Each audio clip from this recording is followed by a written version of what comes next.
Good morning. I'm Caitlin with Wiregrass Daily News, and I'm here with Miss Beverly Lampkin, who is running for School Board District 5. Good morning, Miss Beverly. Good morning.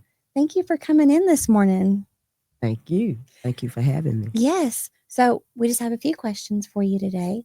First question is, what is your vision for Dothan City Schools in the next 5 to 10 years? All right. I would like to see Dothan City Schools be a beacon of academic excellence. I would like to see us grow stronger as our city is growing. I would like to see our schools grow as well. Invest in our students, support our teachers, and embrace in innovation. Excuse me. And create pathways for every child, whether it's going to college, trade school, or the workforce. Make us a first class quality school system. How do you plan to ensure that all students receive a high quality education regardless of their background? Okay. Equity must be at the heart of everything that we do, every decision that we make. I will allocate for resources, target academic achievement, and make sure that culturally um, we are meeting those needs. What do you believe are the most important issues facing Dothan City Schools, and how do you plan to address them? Okay. I would say um, most important, first of all, teacher retention, student retention, discipline. For student for teacher retention, I would say provide support and compensate. For student retention, academic achievement, look at that. Expand our tutorial services that are provided in our intervention. For student behavior, I would say follow the code of conduct. Our administrators or the enforcers, our parent involvement specialists are the boots on the ground. So we would improve the school climate. What steps will you take to ensure that all students have equal access to educational opportunities? Well, I would support expanding the pre-K program, uh, after school program, the dual enrollment, and vocational. How do you plan to support students who are at risk of facing challenges such as learning disabilities, poverty, or language barriers? Yes, those with language barriers, there's a plan, a education plan. It's called English Learner Plan. Uh, Follow that to fidelity. Support those poverty wise by providing opportunities to learn more, um, and being cognizant of cultural differences. Those who have achievement gaps, focus on those in a way that will expand their learning. How will you promote diversity and inclusion within the school system? Diversity and inclusion, we're all different but unique. And we need to be cognizant of that. I would support providing professional development, um, encourage participation in cultural events that uh, bring diversity from both sides. You can see everyone's diverse backgrounds and cherish those moments and share those moments. How do you plan to improve student achievement, especially in areas where performance may be lagging? Yes. I would say we need to have professional development for the teachers and invest in early intervention, then community partnerships. It's very important. I believe when we did the Adopt a School, that was a good program that intertwine the community into the school system. And I'd like to see that. We need to engage our students in more hands on activities. What strategies will you implement to ensure that students are adequately prepared for post secondary education or the workforce? Yes, college and career expose them to the career center and become credentialed in areas, be exposed through mentorships in the workforce, and provide opportunities for our students to shadow others. Hmm. How will you support and monitor academic performance? And what measures will you take if performance falls short? Performance wise, we need to look at students, look at the disparities, look at how we are currently addressing the disparities and what differences what we're doing is making. If it's not making a difference, we need to regroup and focus. I think that teachers need to be part of the support network that give us more information. We have to dive into the data and find where those differences are and how we can raise the gap so that the achievement level is the same or improves. How do you plan to support teachers in the classroom? Well, teachers have to be supported, I think, with the three R's. You need to respect, provide them resources, and recognize. So we need to support our teachers by renewing our commitment to the teachers, give them adequate resources to do what they need to do, and show them appreciation for what they are doing. How will you advocate for additional funding or resources for Dothan City Schools, especially in the face of financial challenges? Yes, every dollar has a value, and we must reflect our values. And so I plan on asking tough questions. I plan on looking for accountability, following the money, following the outcomes from using the money. If we're using the money and we're not making a difference, we need to allocate that to a different strategy. And I think that that will help us to become better. It must be, our spending must be tied to outcomes and where there's the greatest need. And I believe in equity audits to check where you are. What are your plans for ensuring the safety and well being of all students and staff within the schools? I support safety measures that we currently have in place. We're improving on that. Going into the schools, the call in, all of that. And then I would like to fund additional SROs if needed. If there's a need, I would like to make sure the presence of the SROs on campus is a good thing because I feel that that adds to the safety of our facility. How do you plan to address bullying and create a positive school climate? We have to keep the lines of communication open, the bully free zone. That should be stressed from the top down, bully free zone. And teachers and staff should be provided professional development. Students should be encouraged to by having lessons that show the type of behavior that is appropriate. So I think by modeling and showing um, behaviors that are appropriate, we can change the climate and be a bully free zone. How do you plan to engage parents and the local community in the educational process? Parents are encouraged to attend all meetings. All meetings are open.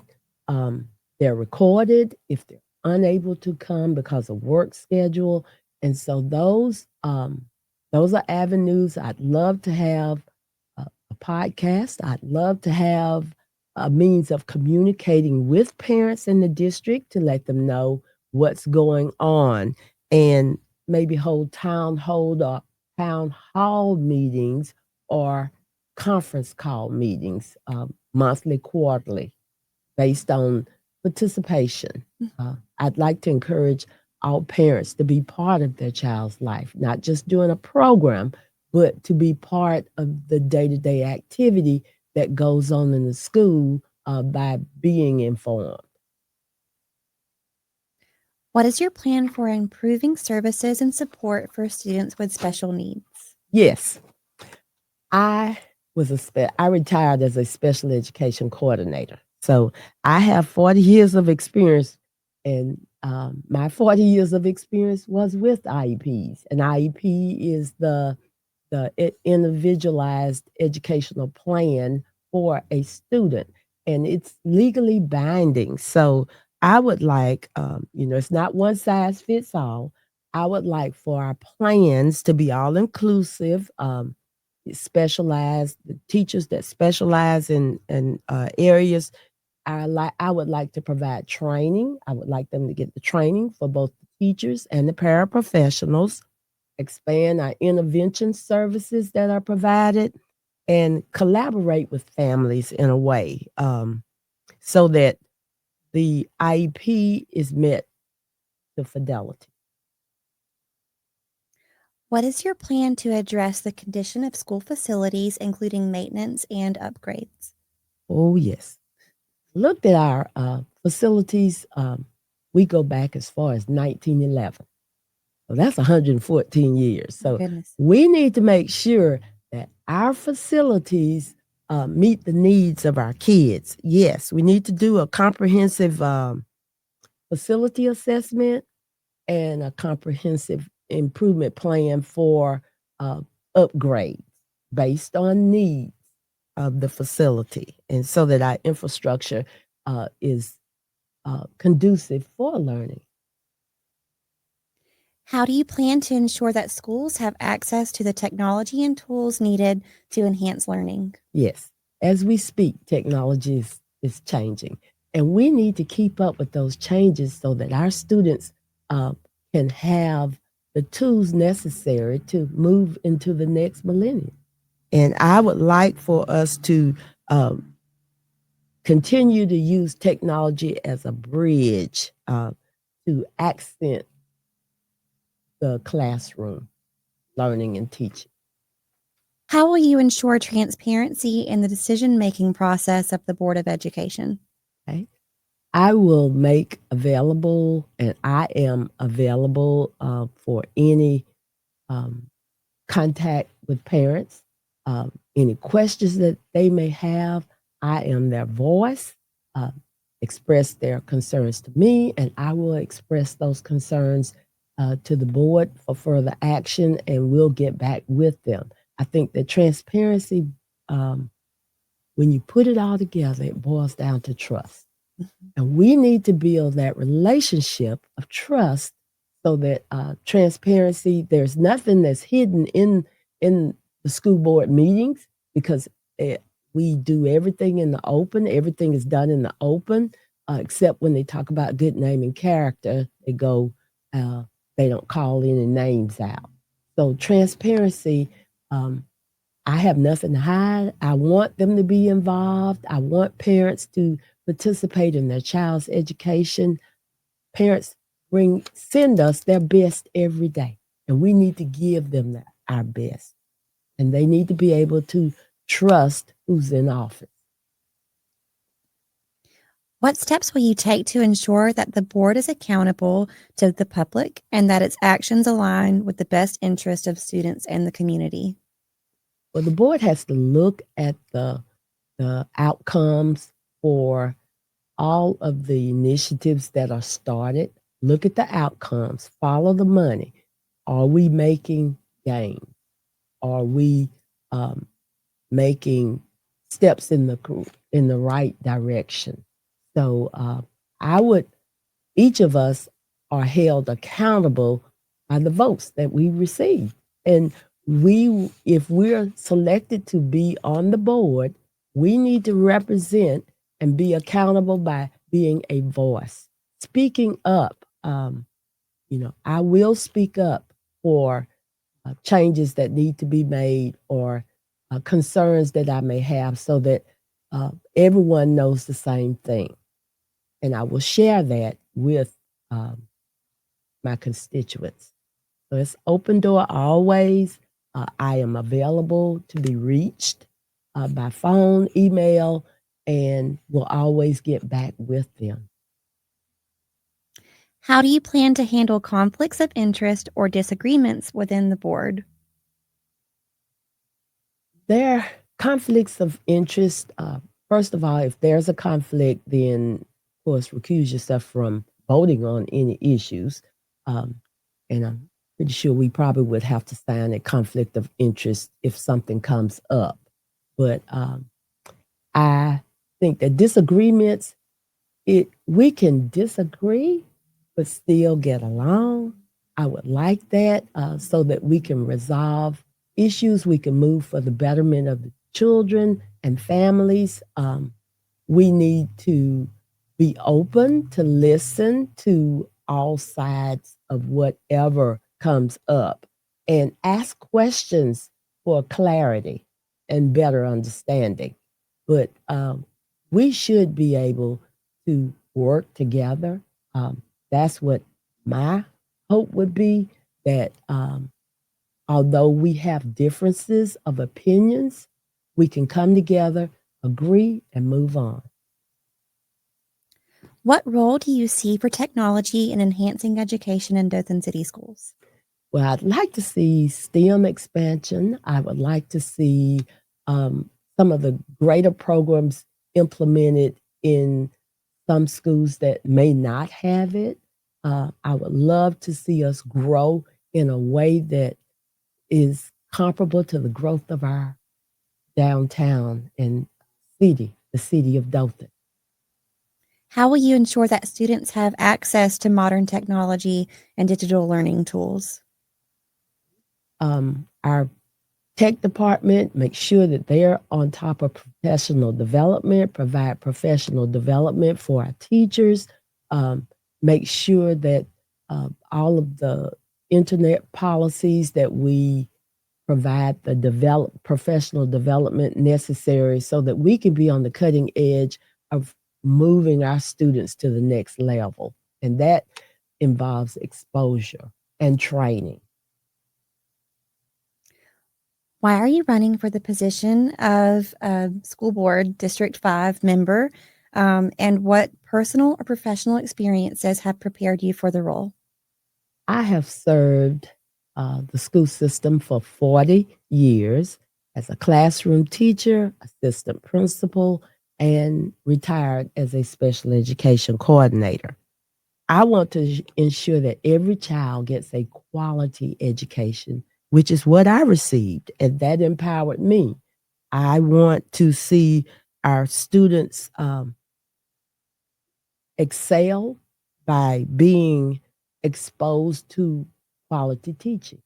And I would like to contribute. Well, my leadership has been compassionate, um, inclusive, and decisive. And I believe in being a servant leader, visible. I'm visible in the community. I would love to share and make a difference in the lives of the kids, support teachers, support students, support families, support our community. I want to be a voice for every child and a voice for positive change. How will your leadership style and approach contribute to the overall success of Dothan City Schools? Well, being collaborative, compassionate, and decisive, all of those things will bond together to add a skill level that could only bring about change. And I would like to be that change, to make a difference, to give back to my school system. Well, thank you so much for coming in today, Miss Beverly. It was a pleasure talking to you, and good luck with your election. Thank you. Thank you so much.